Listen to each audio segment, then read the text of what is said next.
4월 3일 제주 사건이 발생한 지도 75년이 지났습니다. 1947년 3월 1일부터 장작 7년 7개월에 걸쳐서 제주도 시민들이 대대적으로 희생당하면서 한국 현대사의 최대 비극으로 남았죠. 오늘 제주 4.3평화공원 춘영광장에서 희생자 추념식이 열리는데요. 하지만 윤석열 대통령 또 여당의 주요 인사들의 불참 소식이 들리면서 비판의 목소리도 있습니다. 관련해서 국민의힘 김병민 최고위원과 그 이야기를 나누겠습니다. 최고위원 나와 계십니까? 예, 안녕하세요. 반갑습니다. 네, 자 오늘 4.3 추념식 참여한다고 들었는데 오늘 일정 어떻게 되는 겁니까? 예, 오늘 제주 평화공원에서 10시부터 진행되는 추념식이 진행이 되고요. 여기 네. 참석하게 지금 김포공항에서 제주도로 향하는 길에 있습니다. 10시부터 하고 끝날 때까지 계속 계시는 겁니까? 예, 맞습니다. 10시부터 오늘 이제 75주년 4.3 희생자를 추념하는 추념식이고요. 예. 행정안전부가 주최하고 제주도가 주관하는 국가 공식 행사이기도 합니다.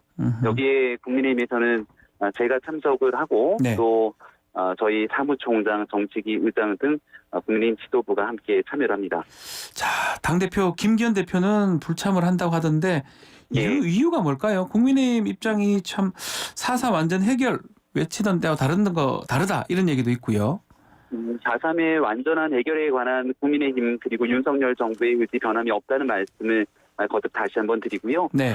어제 이 부산 국제 박람회 2030 월드 엑스포를 실제로 이제 유치하게 되는 이 기구 실사단이 어제 입국을 했습니다. 네. 오늘부터 이제 국회 방문 등 주요 일정들이 진행이 되는데 올해 11월 달이면 대한민국 부산이냐 아니면 사우디냐 등에 대한 이 월드 엑스포에 대한 개최지가 결정이 되게 됩니다. 네. 그 개최지를 결정하는 데 가장 결정적인 영향을 미치게 되는 실사단이 어제 방문해서 오늘부터 주요 일정들을 진행을 합니다. 여기 이제 집권당의 대표, 원내대표를 비롯한 저희 지도부, 또 윤석열 정부가 사실상 모든 에너지를 다 쏟아서 총력을 다해 이 엑스포 유치 활동에 지금 전념을 다하고 있거든요. 네. 그런 일정 차원에서 오늘 국민의힘 지도부, 대표, 원내대표 등 이 부산 엑스포 일정이 주력하고 또 저를 비롯한 일부 지도부들은 제주를 향해서 제주 4.3 이 추념에도 조금의 소홀함이 없도록 노력을 할 예정입니다. 그러니까 부산 엑스포 쪽으로 가는 분들도 있고 또 제주 4.3 쪽으로 오는 분들도 있고 이렇게 나눠져 있다 이 말씀인데. 그럼요. 예. 지금 국민의힘 태영호 최고위원은 오십니까 혹시? 오늘 국민의힘 9시 국회에서 최고위원 회의가 열립니다. 예, 태영호 의원은 오늘 제주를 향하진 않고요. 예. 최고위원 중에서는 저만 제주를 향하고 아하. 나머지 분들은 전부 다 국회에서 최고위원 회의를 열고 또 엑스포 유치 등 실질적인 역할을 위해서 많은 노력을 할 예정입니다. 태영호 의원이 4.3 김일성 지시로 촉발됐다 이 발언 비판을 네. 좀 많이 받았었는데 아직 이거 사과는 안 했던 것 같아요. 어떻게 보십니까? 오늘은 이 제주 4.3을 추념하면서 네. 유족의 아픔을 달래는 날이기도 합니다. 이 정치인의 발언으로 오늘 다시 이 유족의 아픈 마음을 상처내는 일이 없어야 된다는 생각을 갖고 있고요. 네. 예, 그리고 오늘 아마 국민의힘 최고위원회 과정 속에서도 이 제주 4.3을 추념하면서 같이 이 아픔을 공감하기 위한 노력들이 있을 거로 알고 있고 태영호 의원도 이러한 국민의힘의 입장에 반드시 함께할 거라고 생각합니다. 갔으면 좋겠는데 그래도 좀 일정 때문에 그렇다 이 말씀이네요. 네. 대통령도 불참을 하고 한덕수 총리가 대신 참석을 하더라고요.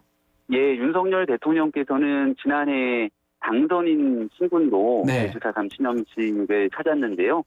네, 이제 과거에 있었던 대통령, 현재 대통령이 제주 4.3 추념식 참석을 보게 되면 노무현 전 대통령이 2006년에 한 번 참석을 했고 네. 문재인 전 대통령이 한 3번 정도 참석을 한 적이 있습니다.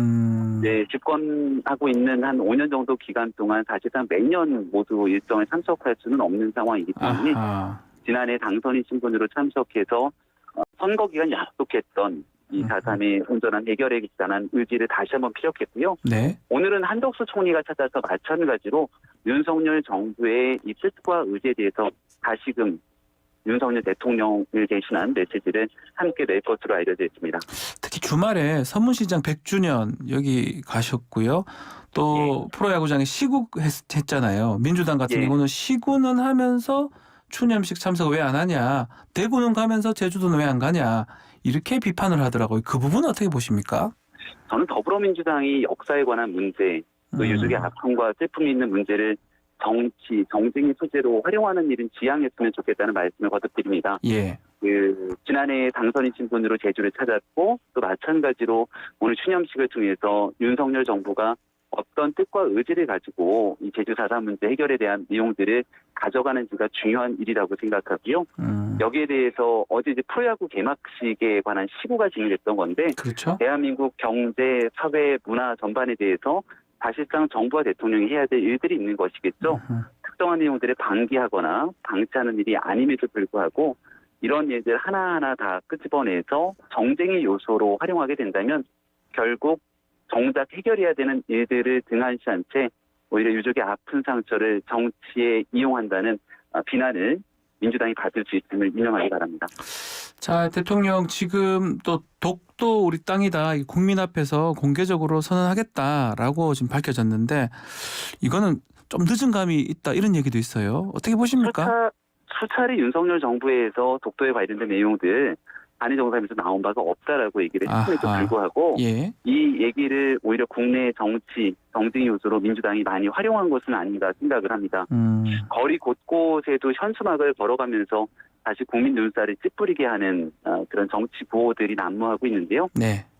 실제 민주당이 이 같은 정치 공세로 정말 대한민국 국익을 위한 이 외교 상황들이 폄훼할 것이 아니라 일본을 대상으로 미래지향적인 관계는 가져가되 역사적인 문제에서 이를 왜곡하거나 그리고 대한민국 국민들이 도저히 용납할 수 없을 정도의 망언을 쏟아내는 일부 극우 정치인 혹은 일부 언론들의 그런 행동들이 있다면 예. 이에 대해서 함께 규탄하는 자세들을 가지는 것이 실제 책임 있는 정치권의 올바른 자세라고 생각을 합니다.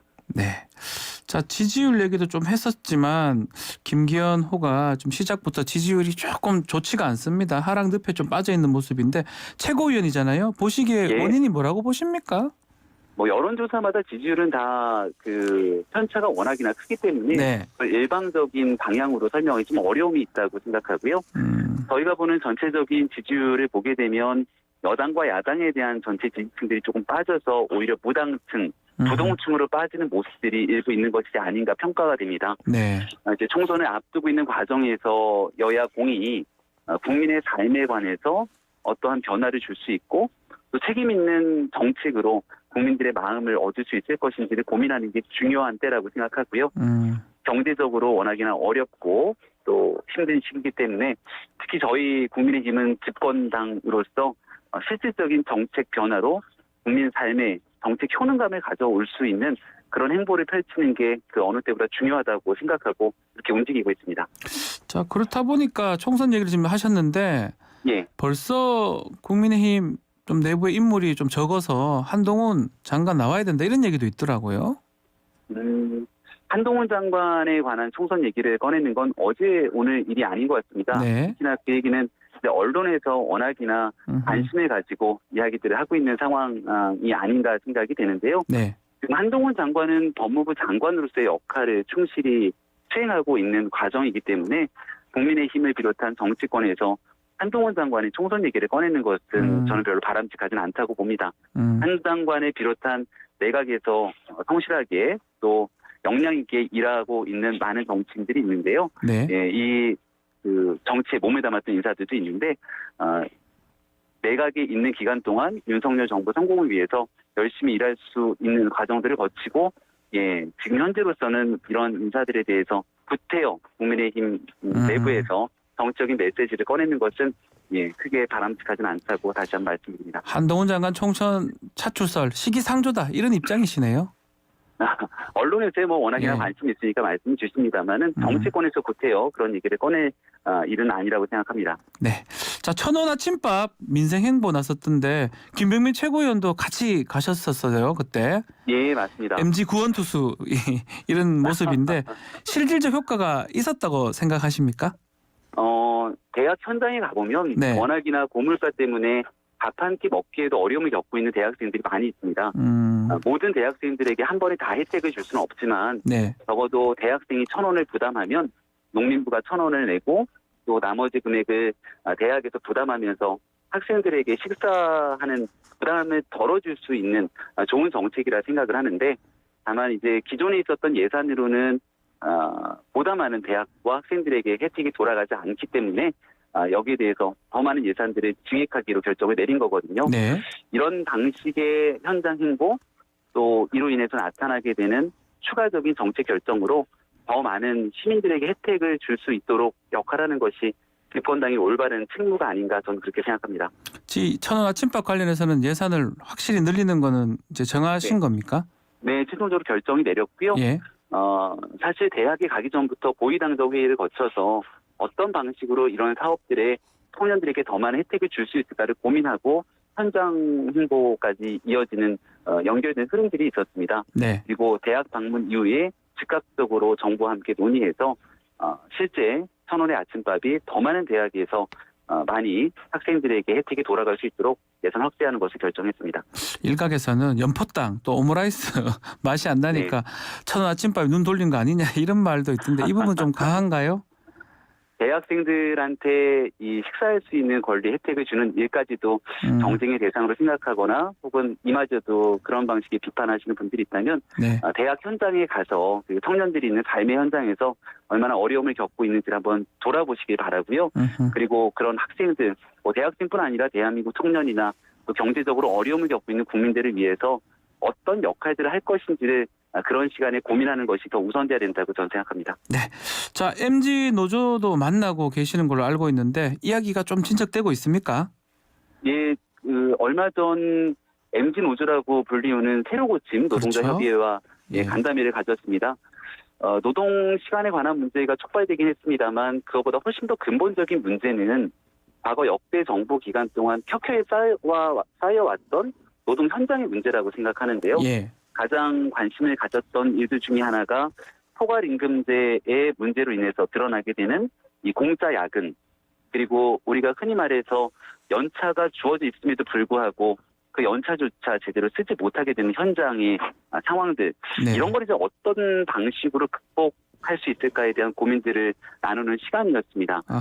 지금부터 이제 국회나 정치권에서 해야 되는 일들은 실질적인 이 노동 시간 유연화에 관한 내용들이 촉발이 됐습니다만, 이런 내용들이 이전부터 오랫동안 우리 노동 현장에 문제가 있었던 일들을 어떻게 법안, 정책으로 전환할 수 있을지에 대한 고민들을 현실화시키는 것, 이것이 제일 중요한 때라고 생각합니다. 그 근로시간 개편 문제로 국민 한 6,000명 대상으로 설문조사, 심층 인터뷰도 실시할 거라는 얘기가 있습니다.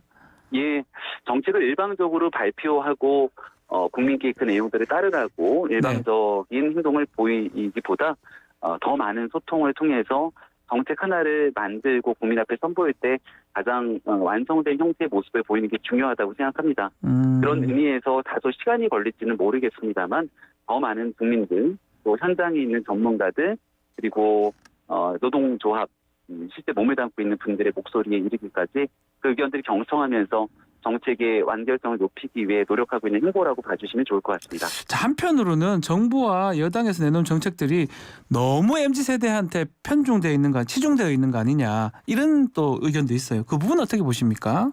정확하게 어떤 지점을 말씀하시는 건지 선뜻 동의하기가 좀 어려울 것 같은데요. 네.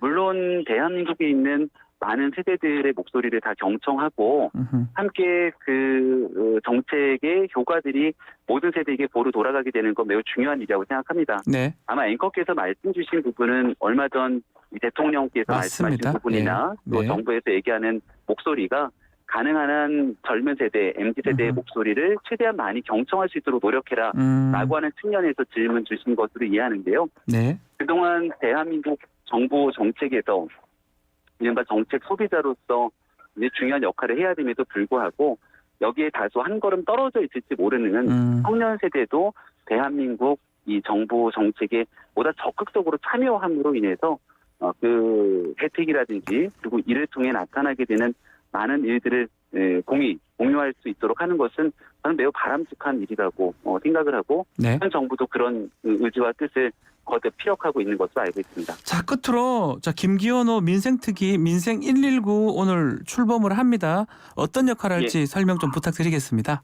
이 조수진 최고위원이 위원장으로 활동을 하고 있고요. 네. 그리고 각계각층에 있는 많은 전문가들이 이 민생 119 특위에 참여를 했습니다.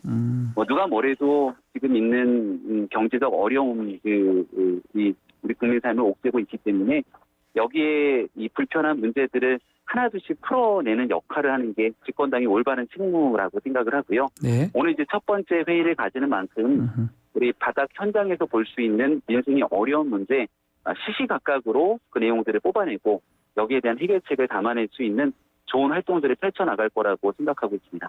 알겠습니다. 자, 4.3 잘 다녀오시고요. 오늘 말씀 여기까지 듣겠습니다. 감사합니다. 예, 고맙습니다. 네. 자, 김병민 국민의힘 최고위원과 함께했습니다.